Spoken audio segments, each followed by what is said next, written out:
Hello students, हम आज start करते हैं क्लास +1 की क्लास 11th की यूनिट नंबर 4। आपकी यूनिट का नाम है वर्क, एनर्जी एंड पावर। ठीक है, तो 1 बाय 1 करके एक एक करके हम पढ़ेंगे। सबसे पहले वर्क पढ़ेंगे, वर्क के बारे में पढ़ेंगे, वर्क की टाइप्स पढ़ेंगे, एनर्जी के बारे में डिस्कस करेंगे, एनर्जी की टाइप्स के बारे में डिस्कस करेंगे, और पावर की टाइप्स के बारे में डिस्कस करेंगे। तो हमारा लेक्चर नंबर 1 है। तो सबसे पहले डेफिनेशन ऑफ वर्क। आपने 9th क्लास में भी स्टडी किया होगा या स्टडी की होगी वर्क के बारे में, एनर्जी के बारे में। जिन्होंने नहीं की है वो अच्छे से वीडियो को देखे, अच्छे से समझे। ठीक है, तो डेफिनेशन ऑफ वर्क क्या है? Work is said to be done by a force whenever the force acting on a body produce a displacement in any direction except in direction perpendicular to the direction of force. क्या कह रहा है कि जो आपका work है वो कब होगा? देखिएगा कि सिंपल डेफिनेशन बताता हूँ। वर्क डन क्या होता है? Force into displacement. F force है आपका और इनटू में एस डिस्प्लेसमेंट है। तो ये क्या कहना चाहता है कि मान लो ये कोई अर्थ सरफेस है। ठीक है, ये क्या है? अर्थ सरफेस है, और इस अर्थ सरफेस के ऊपर कोई बॉक्स रखा है। इस पर जब हम फोर्स अप्लाई करते हैं, फोर्स अप्लाई किया तो ये इसका सेंटर पॉइंट हो गया। ठीक है, फोर्स अप्लाई करने के बाद कुछ ना कुछ डिस्प्लेसमेंट करेगा। इट मीन्स कि कुछ ना कुछ डिस्प्लेस करके अपना स्थान चेंज करेगा। हिंदी भाषा में बोले तो ये अपना स्थान चेंज के सपोज कर लो ये यहाँ आ गया। इस सेंटर पॉइंट ऑब्जेक्ट ए और सेंटर पॉइंट ऑब्जेक्ट बी के बीच में जो वैल्यू या जो इन बॉक्स में चेंजमेंट आया, जिसने इस बॉक्स से जितना डिस्प्लेसमेंट किया, मींस ए से बी स्थान पर पहुंचा, इन दोनों के सेंटर पॉइंट के बीच में जो वैल्यू प्लेस हुई उसको क्या बोलोगे? डिस्प्लेसमेंट। क्या बोलोगे? डिस्प्लेसमेंट। हमने डिस्प्लेसमेंट को एक्स डिनोट किया।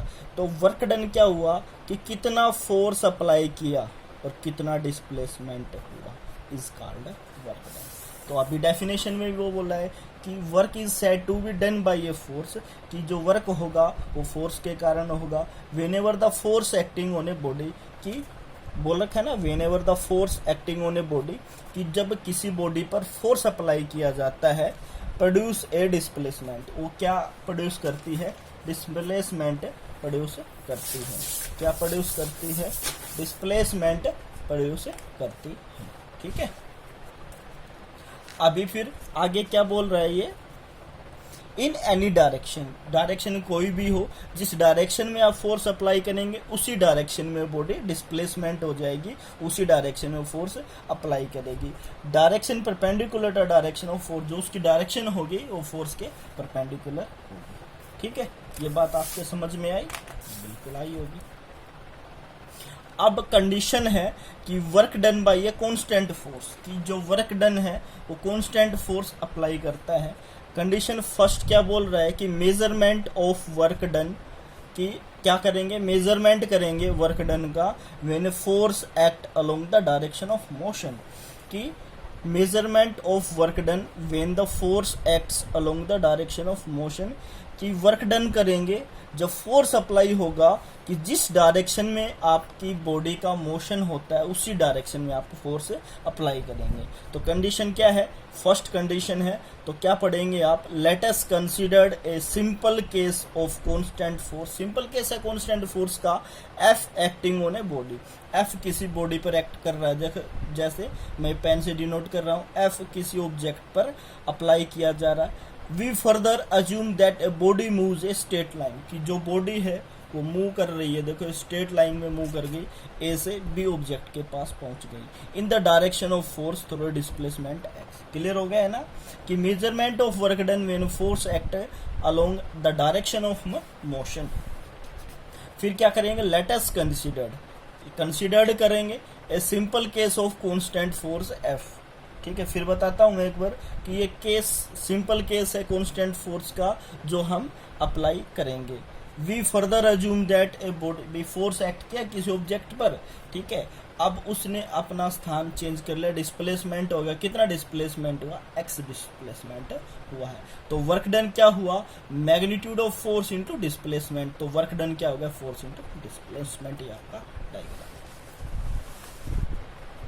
तो सेकंड कंडीशन क्या बच्चों इनकी, सेकंड कंडीशन क्या, फर्स्ट कंडीशन आपने पढ़ लिया, सेकंड कंडीशन है कि measurement of work done when force and displacement are inclined to each other, कि जो फोर्स और डिस्प्लेसमेंट है इनक्लाइंड करेंगे, मीन्स कुछ एंगल बनाएंगे। जैसे आप लोग इनक्लाइंड का मतलब क्या होता है कि जैसे आप लोगों ने देखा होगा कि मान